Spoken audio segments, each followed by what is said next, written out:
So, hi Mark, could you tell me a little bit about the project and what the aims of the project were? Hi, Ije. Yes, no problem at all. Basically, there's a school in Liverpool called Clifford Hall Road School, and it's an SEMH school. So it's an all-boys school as well. So the boys there's about 50, 55 on the roll, and um, they are boys with behavioural issues, often a lot of aggression, a lot of quite deep special needs that the school deals with very well in a variety of ways. So when we received funding in Resonate Music Hub in Liverpool, when we received some funding from the Changing Tracks team to put on a project, I decided to design that project around that school, around Clifford Hall Road School, to try and find a way to improve the the quality of the delivery of music there. They hadn't had music for a couple of years. Once I'd finished there a few years ago, they didn't really have a consistent music teacher there. So when I offered them the chance to join in this project, they leapt at it and were really pleased to be involved.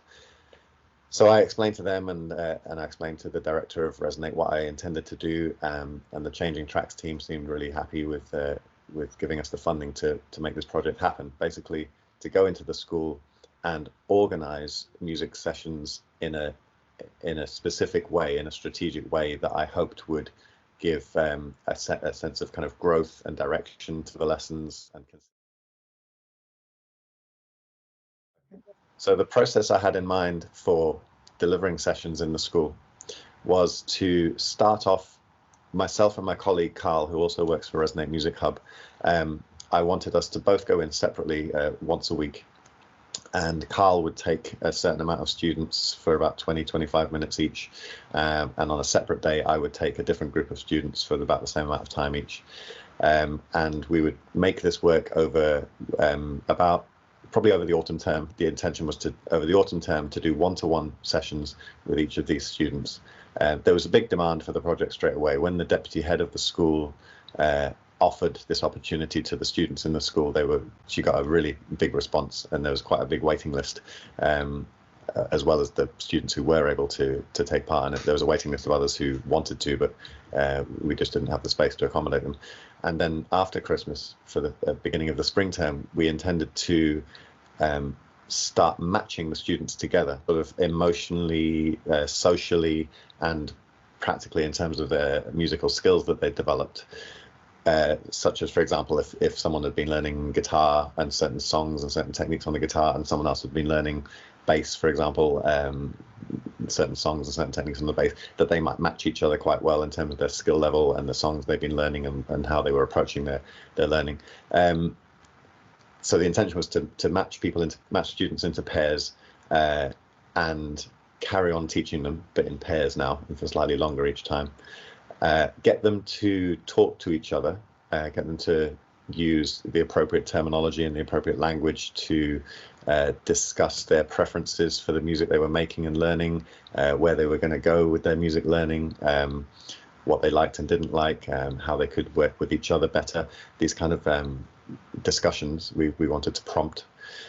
Then from that, after a few months, maybe like around Easter time perhaps, we intended to take those pairs and put them with other pairs, and so make 4-piece ensembles, again matching them in terms of their kind of personalities and their emotional states and needs and things like this, so that we could end up with several ensembles taken from the initial one-to-one sessions into pairs, into 4-piece ensembles, and have that structure to it, so that we knew the students quite well by then, and we knew how they would work together, and they built up the terminology and the confidence in speaking to each other about music, so that when they came to form the 4-piece ensembles, they were feeling good about where they were going with their music learning, and their preferences, and their whole experience would be a positive and structured one, and have consistency all the way through. During the last term, what actually happened was that some of my students began to want to stay longer in their lesson, and so when a new student came into the room, the one who I just taught wanted to stay and take part in the lesson as well, and join in with what the second person was doing. And to to a large extent, that led to kind of more and more students all staying at once. So inadvertently, it kind of worked out that ensembles were formed, sometimes quite impromptu, with a bit less control from me, but there was at least a sense of they got to know each other, and they could have chat and exploration with each other about what they were doing, and they ended up playing some good music together. So that it kind of ended up working, although, you know, because of the issues with lockdowns, it made it difficult. It grew naturally into that format eventually anyway, and they ended up really loving their sessions and realizing that they could use music as a language to communicate with each other, and that they were learning to speak about music and have fun with it, and just have a great experience with it in general. Oh, great.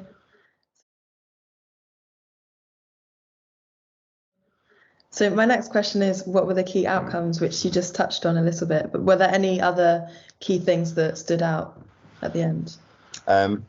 What we both noticed was that there were boys who had an interest in music at the beginning, but they probably weren't able to define it very well or very easily. And so by the end of our time with them, by the end of the year, they were very sure about what they knew and what they wanted to know more. So they were sure about where they were going with their learning. They were really massively improved in their confidence, and they were very keen to demonstrate that and to perform and show us what they could do, and show each other what they could do. They were also teaching each other, which was really interesting. So some of them, say for example, there was one boy who was getting quite good on the drum kit with me, and when another student came in who wanted to learn some drum kit, the first student said, well, this is how you do it, and basically showed and demonstrated and then taught.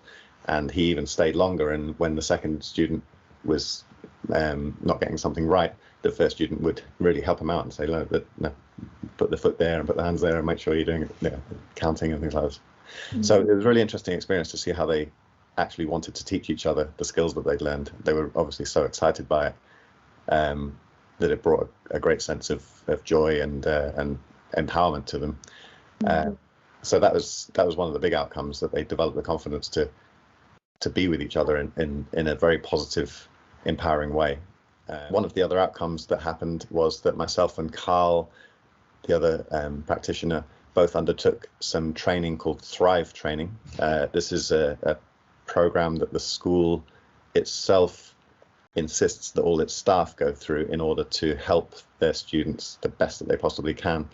And it's really through understanding the psychological and the physical issues that the students might have, that they might have suffered with throughout their lives, understanding that, and then being able to kind of use that understanding to empathize and sympathize and work with them to see where the gaps are in their kind of nurturing, in their growth, and to enable them, the students, to try and plug those gaps. And even if they're very, very basic things, some of the students might have been neglected, for example, and missed out on certain crucial growth periods of their childhood. And the Thrive training helps the practitioner to understand those gaps and the processes that students should have gone through ideally to kind of fulfill their potential. So for myself and Carl, that was really worthwhile and really valuable training that the school recommended to us, and the funding that we received was able to help with that, to pay for it as well. So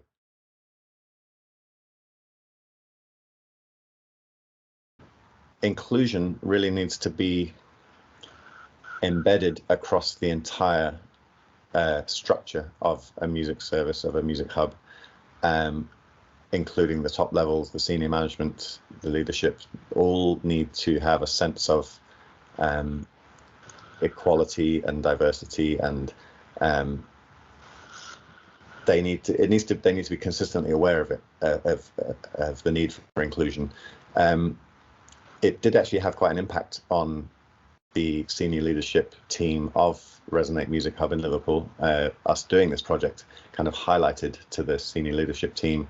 There weren't many shortcomings that they had, but I think they did feel like they needed to really tighten up their ideas around inclusion and really put a focus on it, so that could spread down to the teaching staff and the administrative staff and other people as well. So it was a really important project for us to do in that sense. It really it brought something to light that we really felt the need to concentrate on. Within the group of practitioners that work for Resonate Music Hub, they really need to embed inclusion throughout every aspect of their work, because without it, they may not understand who the students are that they are dealing with. They may shy away from dealing with certain students. They may be less understanding of certain students' backgrounds and cultures and needs. And really, any tutor who works for a music hub, I think, should have inclusion and equality and diversity at the forefront of their mind, so that they treat everyone equally, and they are almost searching out those students who would benefit the most from the music learning, but may not have the means to pay for it, for example, or may not have access to it. I think those are the students who we really need to work with more than anyone else, because it's not fair in our society when people are left out because of any aspect of their background that they're not in control of. Yeah. So yeah, I think it's crucial across the board for it to be really emphasised for all staff within a music hub, definitely. Yeah.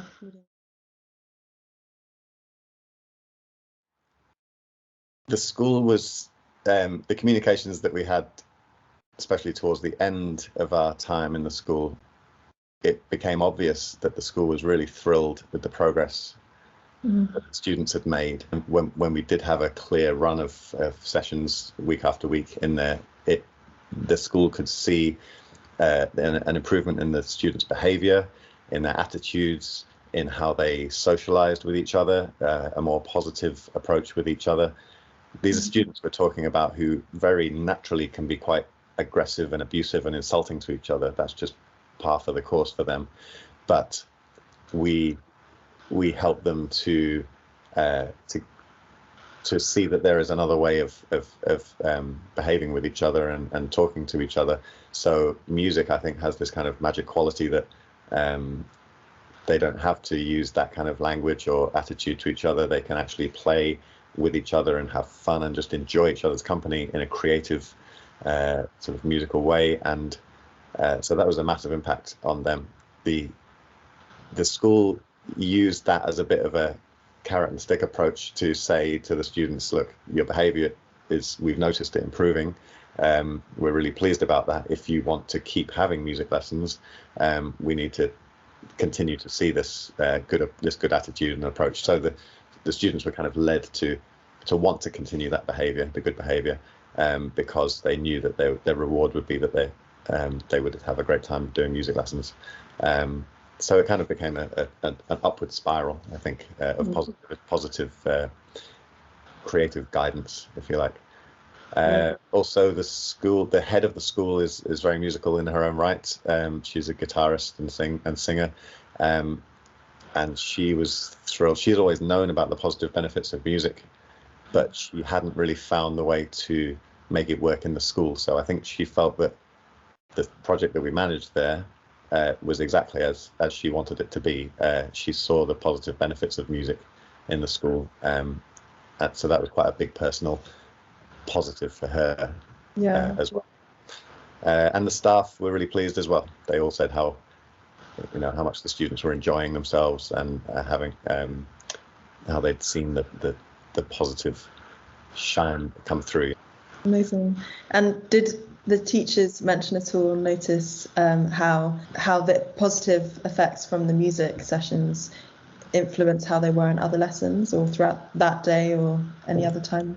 There was mention of that. So it tended to be that If, say, for example, I was due in the school, that as I went into the school, the teachers who were looking after the children that I was going to teach let me know that the students were really excited, and they were like on their best behavior because they knew what was coming and they knew they didn't want to mess it up. So they really wanted that reward of the music session. And some of the teachers also told me that in general it had a positive impact on the students' behavior and attitude and approach throughout their learning in the school. So in their other subjects as well, they had started to see that a positive behavioral approach could work, and that they were starting to get some control over themselves with that, in respect of that. So yeah, generally I think all the teachers and staff were all very pleased, as were the students, obviously, and us. The COVID lockdown was a massive challenge, obviously.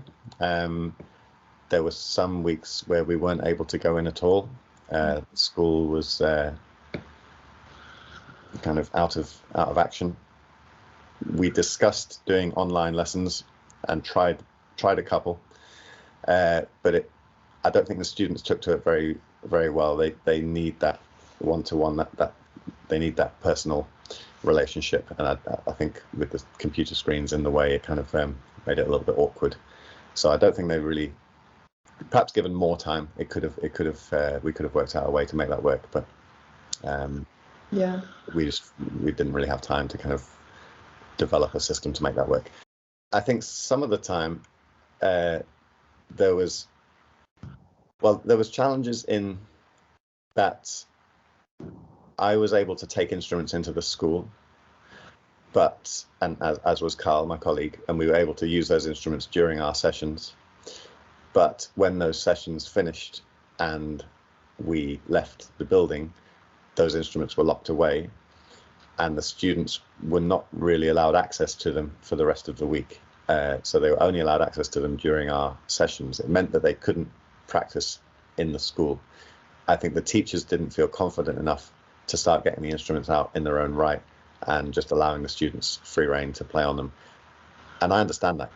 But it did mean that the students we were teaching, if they didn't have access to instruments at home, then it meant that they couldn't really practice very much in between lessons. There were one or two students who, for example, were learning guitar, and they did ask their families to buy them a guitar at home, so they managed to get that, and so that was really good, that they actually had an instrument at home then to practice on. But other students, say for example, there's one boy a couple of boys who I was teaching saxophone to, they couldn't afford to buy a saxophone at home, and so the only chance they had to practice was during our lessons, which made progress a bit slower. That's the only thing. I mean, they really loved doing it, they really enjoyed it and got a lot from it, but there was a frustration that they weren't able to practice at home, because they just didn't have the instruments available, and they weren't able to practice in school because the teachers were too cautious to allow free rein to the instruments in the school. So that was one drawback. That was one issue. In a semi-positive way, there was such an interest from other boys in the school who weren't having lessons. The room that we were working in had some windows to the playground outside, and we would find that some of the boys who weren't having lessons would kind of come to the window and listen, or come to the door of the room we were in and listen, and sometimes come in and start chatting and start interrupting and disrupting the lesson.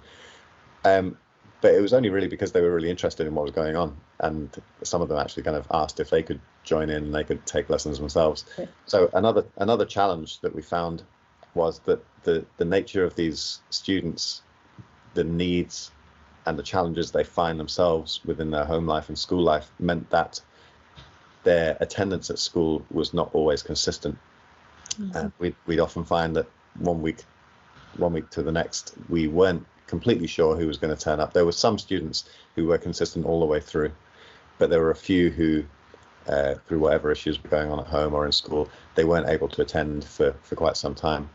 The nice thing was they maintained their enjoyment and their excitement about the lessons. so that even if they had been off for a few weeks, when they did come back, they were really keen and really excited to be doing music again in that structured format. But yeah, I think it's the nature of a school like that the staff know that there'll be quite a few times when the student is unable to come to school for whatever reasons, which does impact on lessons, obviously. So sometimes progress was a bit slower because of that. But at least the enjoyment and the excitement was maintained, which is an important thing. Great.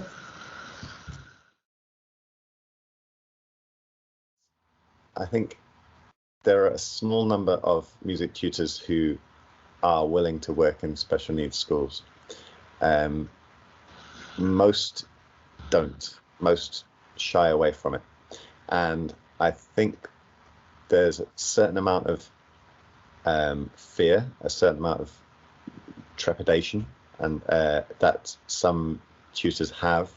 They work in mainstream schools mostly, and they feel comfortable in that environment because they can judge the needs and the standards and the expectations of the students quite easily, and the behaviour management tends to be fairly straightforward within a mainstream setting. So a lot of tutors get, I think, quite comfortable with that and are afraid or cautious about breaking out of that mindset and that way of working because they're comfortable with it. Now, those of us in Resonate Hub anyway, who have worked for a long time in special schools, we know that there's nothing really to be afraid of. There's not that much difference really, except you have to be more flexible and adaptable and open to any changes or open to how the students are feeling, what state of mind they're in.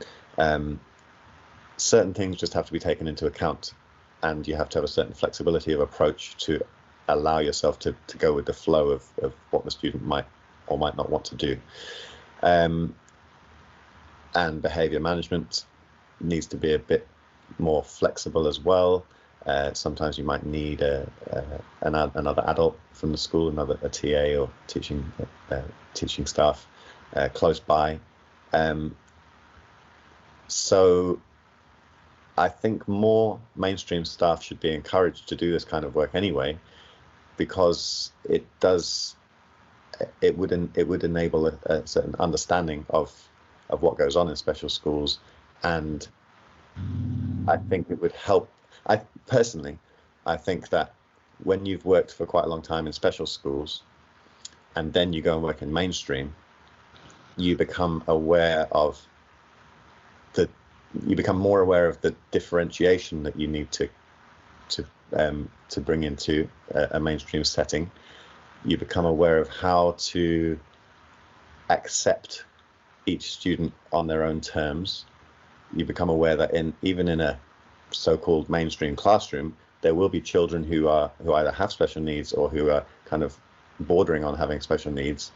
It kind of gives you a more openness and awareness to the idea that, well, it's supposed that everyone is on the kind of spectrum of special needs and autism to some extent.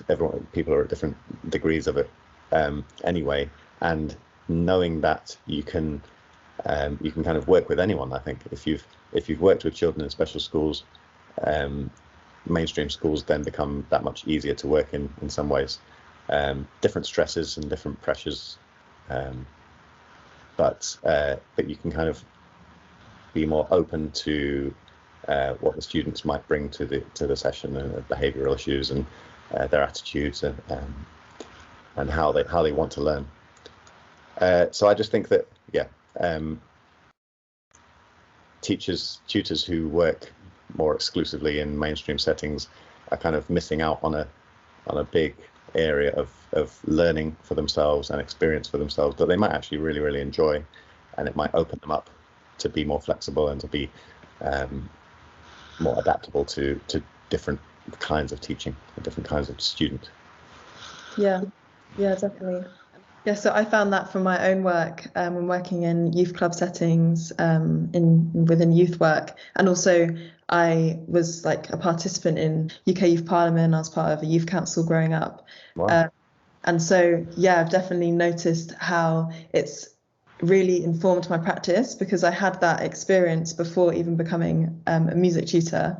And just kind of thinking back to how did certain youth workers talk to me, or music practitioners who'd come in, and just the kind of dialogue you have as well, like being treated as like a whole person. I know that's a big approach with youth work. It's like seeing that young person, a holistic approach. Exactly. Whereas in school, mainstream school, it can feel a bit like, there's a big hierarchy, and with certain students that can really put them off or make them completely disengage. Yeah. So yeah, I really appreciate that about youth work.